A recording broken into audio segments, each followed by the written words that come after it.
앞서 여러분들께서 보신 영상은 2006년 7월에 개봉한 영화 괴물의 한 장면입니다. 두 명의 과학자는 폐약품 폐기 처분에 대해 상의하던 중 결국엔 그냥 하수구에 버리게 됩니다. 그런데 이것이 한강으로 유입이 되면서 문제가 발생하게 됩니다.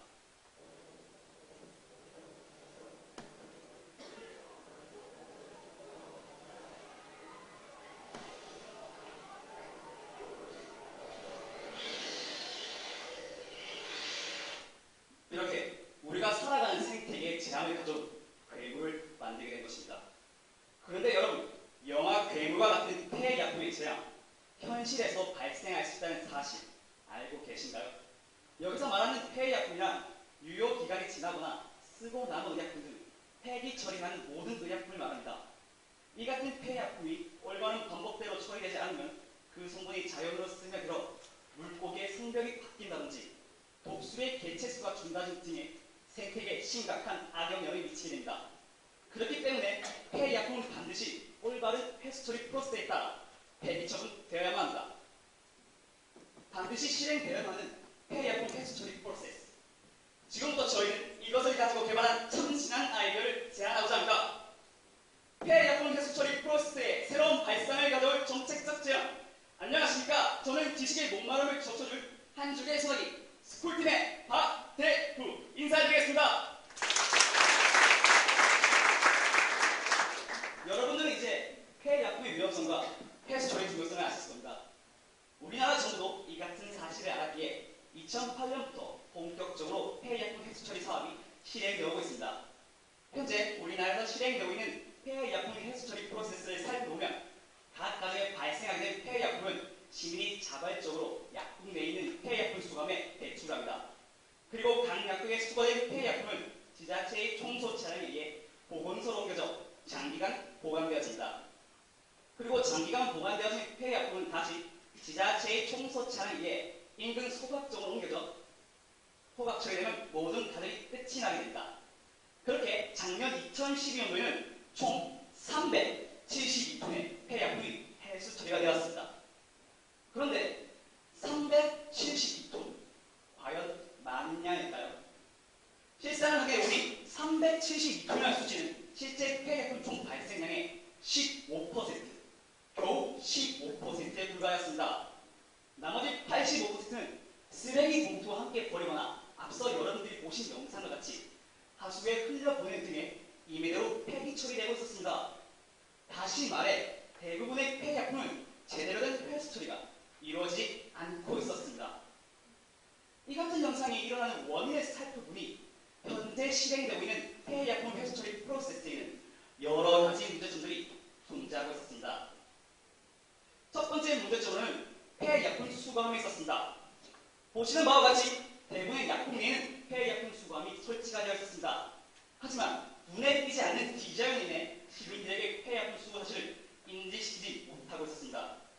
그리고 각 가정으로부터 떨어지는 약국의 접근성 또한 시민들이 폐약품을 약국에 가져다 주지 않는 이유로 손꼽았습니다. 다시 말해 기존의 수거함은 폐약품 수거를 유도하기 힘든 지장점을 가지고 있습니다. 두 번째 문제점으로는 낮은 회전율에 있었습니다. 각 약국에 수거된 폐약품은 지자체로부터 1년에 겨우 1회밖에 회수되지 않고 있었습니다. 이 적은 회수가 폐약품 회수 처리 프로세스의 가장 큰 문제점이 보관 장소 부족을 야기시켜 단계별 프로세스의 원활한 흐름을 방해하고 있었습니다. 마지막 세 번째 문제점은 소각 처리 비용에 있었습니다. 폐약품은 일반 폐기물과 달리 특별한 방법으로 처리되어야 합니다. 그리고 그 특별한 방법으로 처리 시 기호당 15,000원의 추가 비용이 발생하게 됩니다. 그렇게 작년 2010년에는 추가적으로 들인 비용은 무려 55억 8천만 원에 달했습니다. 이 같은 비용 문제 때문에 정부는 프로세스 전체를 진행하는데 어려움을 겪고 있었습니다. 그렇다면 이 같은 문제점을 완벽하게 해결해줄 회수 처리 프로세스는 존재하지 않는 것일까요? 그래서 저희는 우리 주변에서 회수 처리가 잘 이루어지고 있는 무언가를 찾아보았습니다. 여러분, 이것이 무엇인지 아시겠습니까? 앞에 어여쁘신 진사형님, 이게 무엇인지 아시겠습니까? 이게 무엇입니까? 그래서 헌옷 수거합니다. 누가 봐도 알 수 있고 우리 집에 끊임없이 쓰는 저희는 이 헌어 수감이 우리 문제의 해결책이 될 수 있지 않을까 생각해 보았습니다. 그래서 저희는 보다 구체적으로 헌어 수거 히스토리 프로세스를 분석해 보았습니다. 헌어 수거 히스토리 프로세스는 각 가정에 발생하게 된 헌어를 보다 접근성을 높인 수거함을 통해 수거하고 높은 회전율을 통해 분류 및 포장, 보관의 단계를 거쳐 수요를 창출하는 재활용의 과정을 가집니다. 저희는 이런 과정 속에서 기존의 폐분 수거 문제의 세 가지를 해결할 수 있었습니다. 첫째, 수거함의 이미지만으로도 수거 사실의 알력과 동시에 높은 접근성으로 수거를 유도해 수거율을 높일 수 있었습니다. 둘째, 각 단계 간의 회전율을 높여 프로세스 전체의 원하는 흐름을 가능하도록 할 수 있었습니다. 마지막으로 셋째, 수거된 호너스, 소각 처리가 아닌 재활용함으로써 비용을 들이지 않고 비용 문제를 해결할 수 있습니다. 저는 이런 헌어 수거 히스토리 프로세스의 폐약품을 적용해봤습니다. 저희의 프로세스를 소개합니다. DMB 프로세스, 드러그 콜렉션의 비즈니스. 정부의 제안에 제약회사가 DMB 프로세스를 시행함으로써 폐약품 수거를 높여 보다 환경 문제를 해결하고 나아가 수거된 폐약품으로 수익을 창출하며 처리하는 프로세스입니다. 지금부터 보다 구체적으로 저희 DMB 프로세스를 단계별로 설명해 드리겠습니다. 첫 번째 단계, 수거의 단계입니다. 명시성과 양미성을 두루 갖춘 알약 모양 수감을 제작하여 보는 이미지만으로도 시민들이 폐약품 수거 사실을 알 수 있도록 합니다. 이것은 시민들의 또 눈에 잘 띄는 주거 단계 배치를 하여 시민들이 손쉽게 폐약품을 배출할 수 있도록 합니다. 두 번째 단계, 수거된 폐약품을 분류 및 포장, 보관하는 단계입니다. 제약 폐선업 수거되기 전에 두 번의 분류 과정을 거치게 됩니다.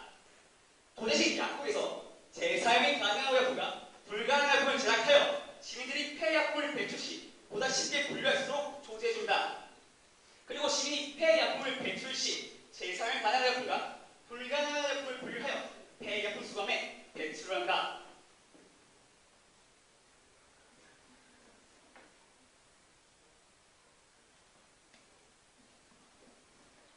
이렇게 너무나 손쉽게 폐약품을 배출할 수 있습니다.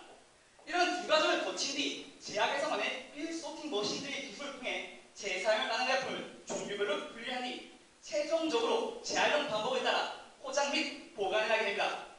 마지막 단계인 포장 보관된 폐약품을 사용 도구에 따라 재활용하는 단계입니다. 앞서 분류된 의약품 중 재사용 가능한 의약품은 의약품이 비싸거나 값이 비싸 이를 구하기 힘든 제3, 4세기에 저가로 판매하여 수익이 창출되도록 합니다.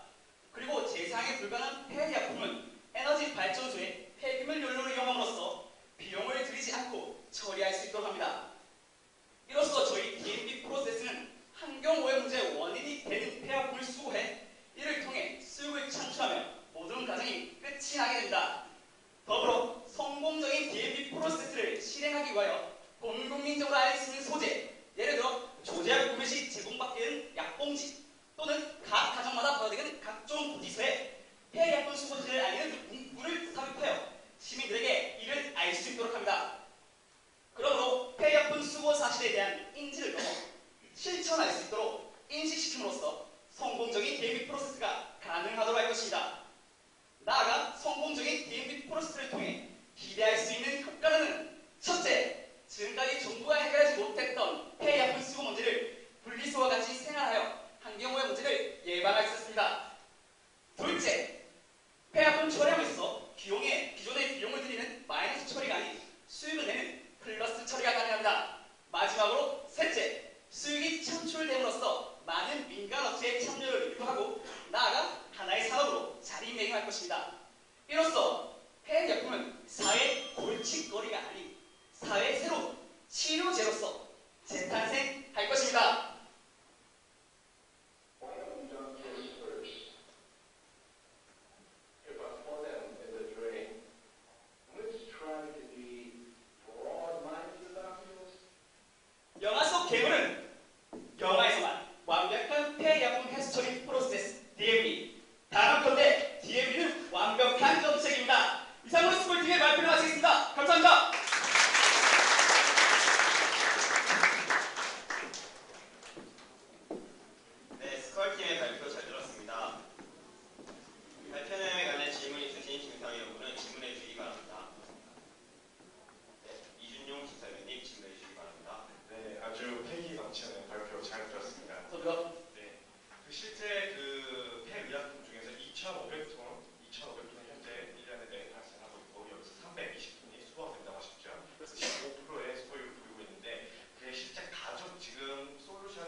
25%의 수치는 자원순환관리연대에서 조사한 자료입니다.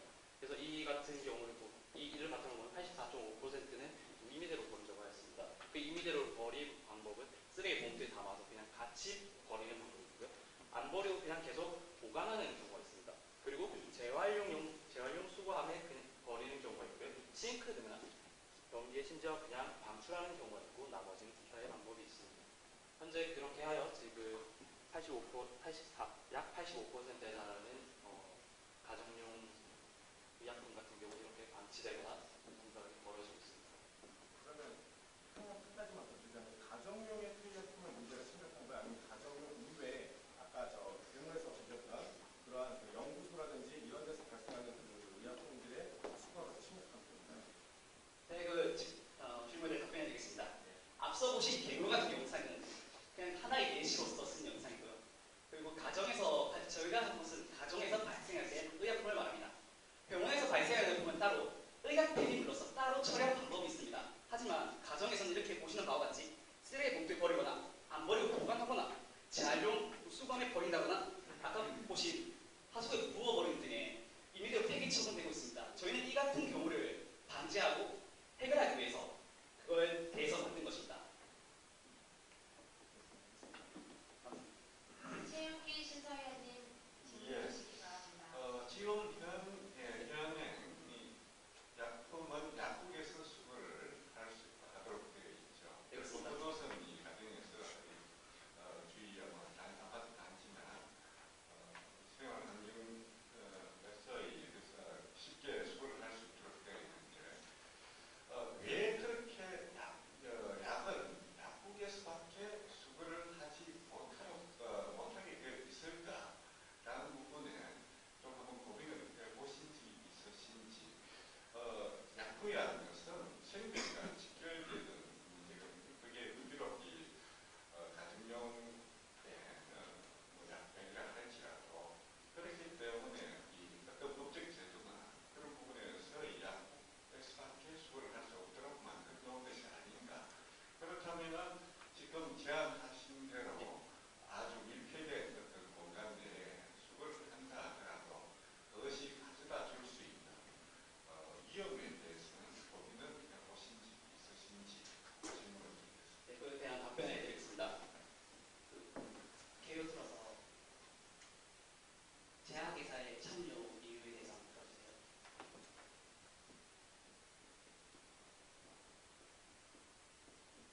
36분입니다.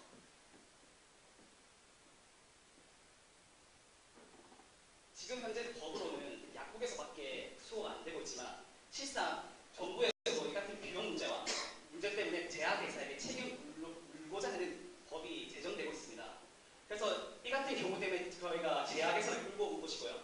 제약회사는 이제 전문적인 지식도 있고 약국에 대한 관리, 분류 기술이 있기 때문에 제약회사를 참여시킨다면 이 같은 문제는 없다고 봅니다. 제가 드렸던 질문의 취지는 그럴 일이 굳이 많지 않을지 모르지만은 일반 주의 환경에 약국이 아닌 다른 곳에서 많은 약품들이 모여 있다, 수거되어 있다는 그 사실만 하더라도 그걸 누가 가져가가지고 오염을 할 가능성이 있고요. 그렇게 되면 그런 것들이 다른 문제로 발생할 수 있을 뿐만 아니라 그 약품을 이용해서 다른 범죄를 일으킬 수도 있고요.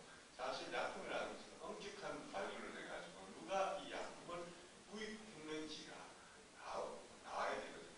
그런데 만약 마취제라든지 수면제라든지 이런 부분들이 만약 주의 환경에서 쉽게 누가 가져가서 남용을 하게 될 경우에 이 다른 사람들에게 어떤 생명이나 그것을 또 수거해가지고 함으로 가져가서 먹는 사람들의 어떤 건강이라든지 이런 부분에 대한 부작용이 있을 거라는 그 점에 대한 고려였습니다.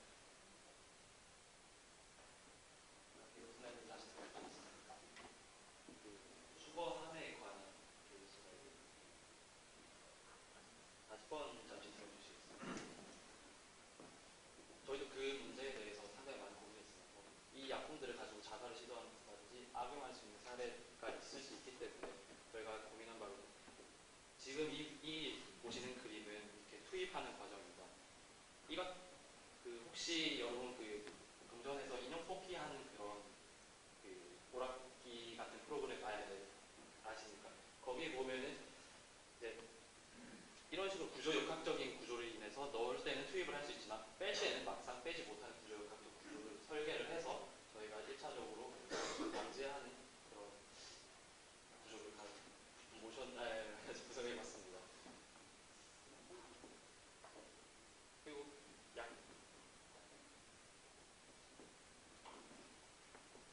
그리고 아까 분류할 때 마취제나 심각한 의약품도 투기할 수 있다는 그 위험성을 말씀하셨는데 제약에서 처음부터 제가 정책적 제안으로 한 이유가 제약에서부터 재사용 가능한 의약품과 불가능한 의약품을 구분하여 시민들에게 조제를 해줍니다. 그럼으로써 재사용 가능한 의약품은 아까 보신 폐기물의 여기 수거함의 오른쪽에 투입하면 되는 것이고 나머지 재사용 불가능하거나 다른 의약품, 파스트, 다른 연고제 같은 가능하고 만약에 변질의 오염도 있다 보면 실제로 미국의 하버드 의대에서 쓴 교수가 쓴 논문 자료인데 실제로 특수 약봉지라는 것이 있습니다. 그거는 6개월 동안 40도에 노출을 시켰는데도 변질이 거의 되지 않은 완벽한 특수봉지라는 것인데 이것은 실제로도 가격이 현재 쓰고 있는 약봉지와 별 가격 차이가 나지 않기 때문에 만약에 이런 약봉지를 사용한다면 변질의 우려나 어떠한 다른